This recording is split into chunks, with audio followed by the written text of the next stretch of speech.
Good morning. My name is Ruth Bennett. I am your speaker today. I'm a practitioner here at the Center for Spiritual Living. Today is John Maurer's 80th birthday, and they have all kinds of family in town. So Donna asked me if I would give the talk today, and I said I would be honored to do so. So, here's the entire lesson in one sentence. You cannot plant a carrot seed and expect a cucumber. Okay, that's it. Let's go get coffee. You want more? Okay. Well, I saw in the E-News when it came out this week that I was talking about sowing, S-E-W-I-N-G, seeds with an E, and I've been trying to get that mental image out of my head about how you would be, sowing seeds. Now, Dee's given away 2 sewing machines in the last couple of months, and so I thought, well, maybe those are the seeds she's planning to teach people how to sew. But and isn't English a really fun language? So you'll have S-E-W means one thing, and S-O-W means something else, and S-O-W is a mama pig, so you really have something else there too. But back to seeds. We are here because we are religious scientists. We are students of New Thought, except for my friend PK over here who's visiting from Washington State. When I told her I was going to do the talk today and she could come in and listen to me preach, she said, "Oh, honey, you've been preaching at me since 1973. But whether anyone is a religious scientist or not, there are certain rules that still apply to all of us. You cannot plant a carrot seed and expect a cucumber. Well, you might expect it, but you're not going to get it. So we've all heard the old adage from the Bible, as you reap, so as you sow, so shall you reap. That which you put into the universe is what you're going to get back. Reverend Donna has made reference to this story a couple of times, but I'm going to tell it this time. When Dee and I moved here in 2010, and the trip was really a big deal for all of us, but we experienced very different things. Every morning I would get up and I would either say or think, yesterday was so good and today's going to be even better.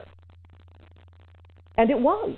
When people talk about the trip of a lifetime, I get it now. And I was a travel agent for 20 years. I sent people all over the world. And when we did this trip, it was a trip of a lifetime. I expect to have more, but it was such a great trip.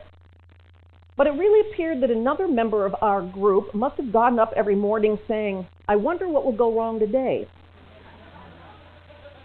Now, we were on the exact same trip, doing exactly the same thing, but our experiences were really different. It started with her jamming a wrong coin into the washing machine at our hotel so that nobody could do laundry, including her. She's the one that got sick. She's the one who discovered she left her medicine at home. She's the one who tried to get a special heart medicine in Zimbabwe. So she's the one who got her ATM card stolen, was always too hot, didn't like her food, her bed was too hard or too soft. You get the picture. We both went to the same places. We ate at the same restaurants. We stayed in the same hotels, and we had really different experiences. What a difference a seed makes. Ernest Holmes in our textbook Science of Mind says, in order to make a demonstration, we must have a mental equivalent of the thing we desire. And actually that line, we must have a mental equivalent of the thing we desire, is in all caps in the Science of Mind. But what's a mental equivalent?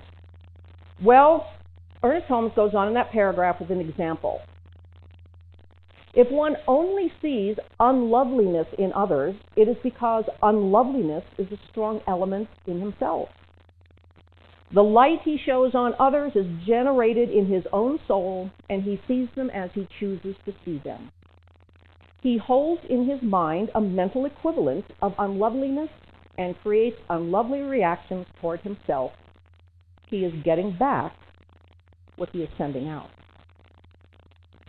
It goes on to say, if a man believes himself to be a failure and that it is useless for him to try to be anything else, he carries with him the mental equivalent of failure. So he succeeds in being a failure according to the law, that capital L law we talk about. Another way of putting that is that which you pay attention to, you will get more of. So be careful of where you're putting your attention. We say in this belief system that if you change your thinking, you can change your life. But if you don't change your thinking, it is insane to think that you can have a different life or a different outcome. I wasn't sure I was going to tell this story, but I'm going to. I have a friend, he actually lives in Tucson now. And when I first knew him, I first came across his name in my political work, and he actually was using the same first name, but a different last name. And he really did some things that nobody liked. And I was finding out that really nobody liked this guy. He was kind of a con man in a way. And he, at some point not too long after that, took stock of himself. And he decided he didn't like who he was or the response that he was getting from people, that his life was not going the way he wanted it to go. And he changed. I have seen this. I've seen it in other places, but never as dramatically as in Michael's life. He changed. He became a man of such integrity. I would trust him with my life. I've even loaned him money. And he changed. He also changed. He took his mother's maiden name as his last name because he wanted there to be a clear delineation between the man that he had been and no longer wanted to be, and the new man that he had planted the seed and he had nurtured it and that he has become. We have the ability to do that. And Michael's transformation, and I have now known him for more years than I care to think, 40-something, almost as long as I've known PK. That is just really amazing to me to know. And he'd call himself an atheist, but he has read all Ernest Holmes' books. He's very familiar with New Thought. It's not what he practices as a religion, but it's how he lives his life. When I moved to Green Valley, I started attending here immediately. We're over where the UUs are now, and then at La Posada while we were getting the sanctuary built. And I started attending some board meetings. And Loma will testify to this, that at every board meeting it was, well, what bills can we afford to pay this month? I mean, we never had enough money. So after one of these meetings, I hadn't been here all that long, 2 months maybe, and I sat down with Reverend Donna and I said, have you ever done any kind of a pledge campaign? Any kind of a fundraising effort? And she said, oh no, the board hasn't really wanted to do that, and we talked about this, and she finally said, well, you know, I was at a minister's conference, and a minister gave this really great workshop on how to do this, and someplace around here I have the material, and she pulled out a blue folder, and come to find out it was Reverend Kathy Ann from my church in Seattle that taught the class. So I had been through this a number of times with Kathy Ann and the church there. So I said, we talked about it, and I said, well, would you mind if I go ahead and do this? So we did, and it was a team effort, and you know, I've done it for a while, and the Greens have taken it on, done it for a while, and it transformed this church. That seed that really Kathy Ann had planted in me, I could bring here and transplant here. We all nurtured it.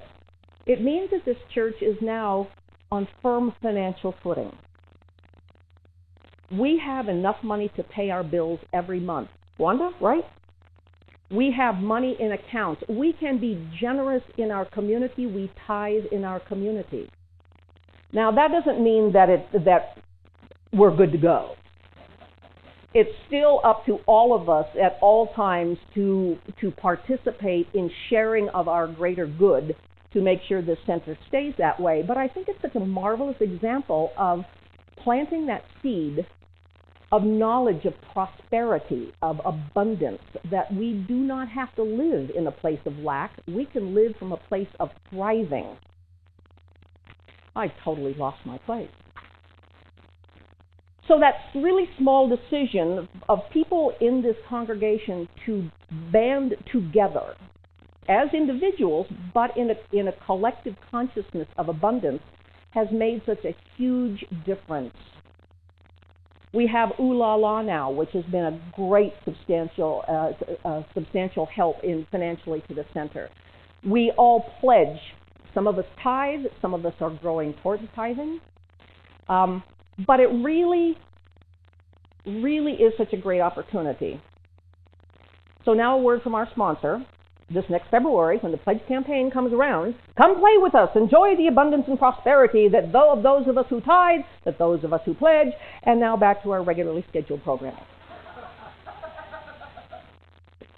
Dr. Holmes says, we will automatically attract to ourselves just what we are, and may set it down that wherever we are, however intolerable the situation may be, we are just where we belong. There is no power in the universe but ourselves that can free us. Someone may help us on the road to realization, but permanence only comes through the consciousness of our own life and thought.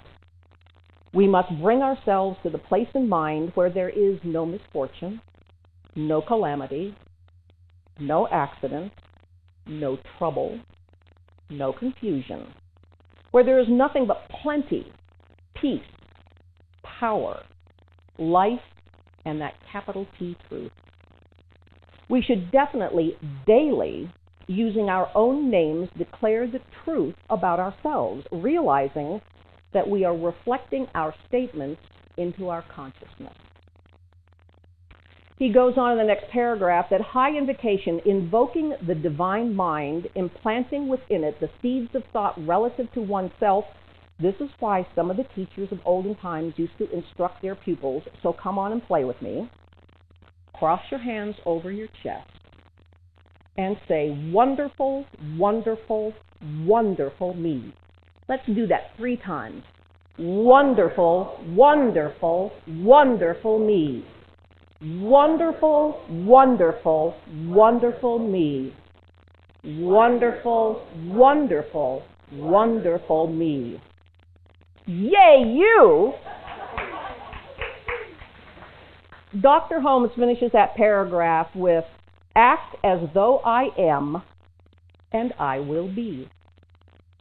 So what seeds have you planted in your life? Look at your experiences and you can get a pretty good idea. Is there discord, fighting with your spouse or children? What seeds should you plant instead? Peace? Harmony? Love? Are you experiencing lack?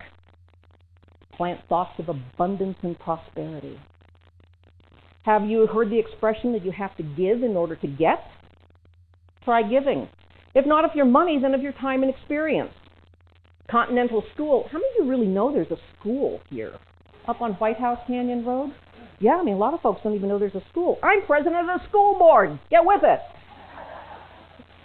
So Continental School is always looking for folks to come and read to students who are having trouble reading. The Food Bank, the Animal League, Ooh La La are often looking for volunteers. Get the divine flow working in your direction. Be grateful for what you have. How many of you keep a gratitude journal? Try it.